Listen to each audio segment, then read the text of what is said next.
Hello বন্ধুরা, welcome to our channel Bong sports আড্ডা। নিয়ে চলে এলাম আরও একটা আপডেটেড ভিডিওটায় রয়েছে বেশ কিছু গুরুত্বপূর্ণ ট্রান্সফার আপডেট। একে একে সমস্ত আপডেট তোমাদের সঙ্গে শেয়ার করে নেব। ভিডিওটাকে শেষ পর্যন্ত দেখার অনুরোধ রইল। প্রথমেই শুরু করব ইস্ট বেঙ্গলের আপডেট দিয়ে। কালকে কলকাতা ফুটবল লিগে ইস্ট বেঙ্গলের ম্যাচ রয়েছে ব্যারাকপুরে পাঠচক্রের বিরুদ্ধে।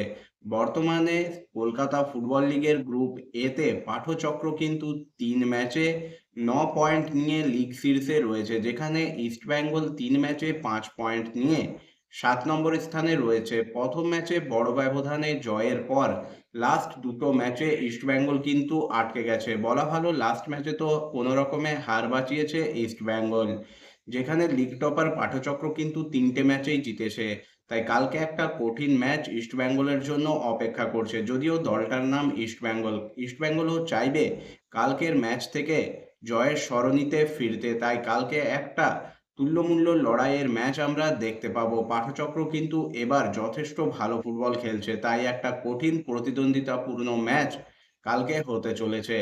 এরপর আসবো ইস্ট বেঙ্গল রিলেটেড পরবর্তী আপডেটে। ইস্ট বেঙ্গল কিন্তু আর্জেন্টাইন সেন্টার ব্যাক কেভিন শিবলিকে সাইন করিয়ে নিয়েছে। হ্যাঁ, কেভিন শিবলে, তার সঙ্গে ইস্ট বেঙ্গল কিন্তু 1+1 ইয়ারের একটা ডিল সাইন করেছে। এই প্লেয়ারটি লাস্ট কিন্তু খেলছিলেন স্পেনের 3য় ডিভিশনে। সেখান থেকেই তাকে কিন্তু এবার দেখা যাবে লাল হলুদ জার্সিতে। যথেষ্ট ভালো মানের একজন সেন্টার ব্যাক। ইস্ট বেঙ্গলের ডিফেন্সের জন্য এই ইনক্লুডটা কিন্তু যথেষ্ট ভালো একটা ইনক্লুড বলা চলে। তার অন্তর্ভুক্তি ইস্ট বেঙ্গলের ডিফেন্সকে যথেষ্ট মজবুত করবে। প্লেয়ারটি কিন্তু যথেষ্ট ভালো পারফরমেন্স মেলে ধরেছেন স্পেনের 3য় ডিভিশনে খেলার সময়। নিজের ক্লাব ক্যারিয়ারে 152টার মতো ম্যাচ খেলেছেন, যেখানে তার নামের পাশে কিন্তু 7টা গোল এবং একটা অ্যাসিস্টও রয়েছে, এবং বয়স মাত্র 26 বছর। একসময় এই প্লেয়ারটিকে নেওয়ার ব্যাপারে কিন্তু আগ্রহ দেখিয়েছিল চিরপ্রতিদ্বন্দ্বী মোহনবাগান। তবে সবাইকে পেছনে ফেলে এই প্লেয়ারটির সার্ভিস কিন্তু সিকিওর করে নিয়েছে ইস্ট বেঙ্গল। তার অফিসিয়াল অ্যানাউন্সমেন্ট আসতে এখনো বাকি রয়েছে। হয়তো 1-2 দিনের মধ্যে সেই অ্যানাউন্সমেন্টটাও চলে আসবে, এবং এই প্লেয়ারটি ডুরান্ড কাপের আগেই ভারতে এসে পৌঁছাবেন। খুব সম্ভবত পরের সপ্তাহতেই তিনি কিন্তু শহরে চলে আসবেন এবং এসে দলের সঙ্গে যোগ দেবেন। এরপর চলে আসবো পরবর্তী আপডেটে। পরবর্তী আপডেটটা কলকাতার আরও একটা দল ডায়মন্ড হারবার এফসিকে নিয়ে। ডায়মন্ড হারবার এফসি, যারা কিন্তু আই লিগে দল গঠনের ক্ষেত্রে যথেষ্ট সক্রিয়তা দেখাচ্ছে। বেশ কিছু ভালো ভালো খেলোয়াড়কে ইতিমধ্যেই তারা সাইন করিয়ে নিয়েছে। এবার তারা আরও একজন ভালো মানের খেলোয়াড়কে সাইন করিয়ে নিল, এবং এই খেলোয়াড়টিও স্পেনের খেলোয়াড়। 26 বছর বয়সী এই খেলোয়াড়টি হলেন মিকেল কোর্টাজার। 26 বছর মাত্র বয়স, সেন্টার ব্যাকের খেলোয়াড়। স্পেনের 4র্থ ডিভিশনে খেলছিলেন এবং সেখান থেকেই ফ্রি প্লেয়ার হিসেবে যোগদান করতে চলেছেন ডায়মন্ড হারবার এফসিতে। ডায়মন্ড হারবার এফসি কিন্তু যথেষ্ট ভালো একটা দল গঠন করেছে আই লিগের জন্য। একটা শক্তিশালী স্কোয়াড দ্বারা কিন্তু গঠন করেছে। ভারতীয় এবং বিদেশি নির্বাচনের ক্ষেত্রে যথেষ্ট বিচক্ষণতা দেখাচ্ছে কলকাতার এই দলটা। তারা কিন্তু কলকাতা ফুটবলে তথা ভারতীয় ফুটবলে একটা অন্যতম শক্তি হয়ে উঠে আসছে। এরপর চলে আসবো পরবর্তী আপডেটে। পরবর্তী আপডেটটা হলো ডায়মন্ড হারবার এফসি আজকে খেলতে নেমেছিল আরিয়ান ক্লাবের বিরুদ্ধে, যারা কিন্তু লিগ তালিকায় সবার শেষে রয়েছে। তাদের বিরুদ্ধে কিন্তু একটা কষ্টার্জিত জয় পেয়েছে ডায়মন্ড হারবার এফসি। প্রথমার্ধ কিন্তু গোল শূন্য ছিল। খেলার একেবারে শেষ মুহূর্তে যে অতিরিক্ত সময়, সেই সময় কিন্তু একটা গোল করে ডায়মন্ড হারবার এফসি, এবং এই ম্যাচ থেকে পুরো 3 পয়েন্ট সংগ্রহ করে। এবং এই 3 পয়েন্ট সংগ্রহ করার ফলে ডায়মন্ড হারবার এফসি কিন্তু কলকাতা ফুটবল লিগের গ্রুপ বিতে 2য় স্থানে উঠে এলো। পরপর ডায়মন্ড হারবার এফসি কিন্তু 3টে ম্যাচে জয় তুলে নিল। প্রথম ম্যাচে ড্র করেছিল ডায়মন্ড হারবার এফসি। এরপর চলে আসবো আজকের ভিডিওর মেইন টপিকে।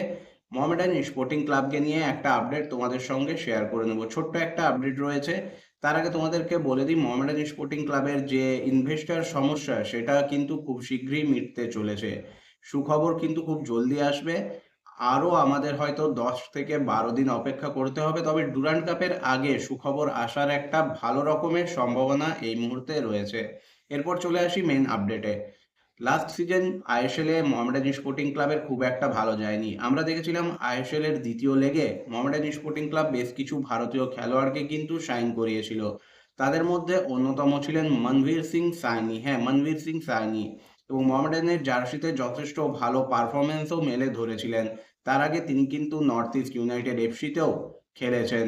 এই ২৬ বছর বয়সী ফরওয়ার্ড মোহামেডান স্পোর্টিং ক্লাব কিন্তু ছেড়ে যোগদান করতে চলেছেন জামশেদপুর এফসিতে। হ্যাঁ, ঠিকই শুনছো, তিনি কিন্তু জামশেদপুর এফসিতে যোগদান করছেন। ডিল ডান হয়ে গেছে, অফিসিয়াল কনফার্মেশনও জামশেদপুরের তরফ থেকে চলে আসবে খুব জলদিই। অর্থাৎ মোহামেডান স্পোর্টিং ক্লাব কিন্তু একজন ভালো ধরনের ভারতীয় খেলোয়াড়কে হারালো এবং সেটার কারণ তোমরা সকলেই জানো। দল গঠনের কাজে এখন যদি একেবারে কোনো দল নিশ্চুপ নিঃশব্দ, সেটা হলো মোহামেডান স্পোর্টিং ক্লাব। ফিনান্সিয়াল প্রবলেম মোহামেডানকে কিন্তু যথেষ্ট ভোগাচ্ছে। ডুরান্ড কাপেও যে খুব একটা শক্তিশালী দল মোহামেডান গঠন করতে পারবে সে আশা নেই বললেই চলে। সেখানেও কিন্তু মোহামেডান স্পোর্টিং ক্লাব পুরোপুরি ভারতীয় ব্রিগেডের উপর ভরসা করেই মাঠে নামবে। যদি ট্রান্সফার ব্যান মিটেও যায়, তাও অত তাড়াতাড়ি কিন্তু মোহামেডানের পক্ষে বিদেশি খেলোয়াড় আনা সম্ভবপর হবে না। তাই হাতে যে সমস্ত খেলোয়াড় রয়েছে তাদেরকে নিয়েই মোহামেডান স্পোর্টিং ক্লাব কিন্তু ডুরান্ড কাপে নিজেদের অভিযান শুরু করবে। বন্ধুরা, আজকের এই ভিডিওটা এই পর্যন্তই। আশা করি ভিডিওটা তোমাদের ভালো লেগেছে। ভালো লাগলে অবশ্যই লাইক, কমেন্ট এবং শেয়ার করে দিও। চ্যানেলটাকে সাবস্ক্রাইব করে নিয়ে নোটিফিকেশন বেল অন করে নিও এইরকমই আপডেটেড ভিডিও সবার আগে পাওয়ার জন্য। দেখা হবে পরের ভিডিওতে।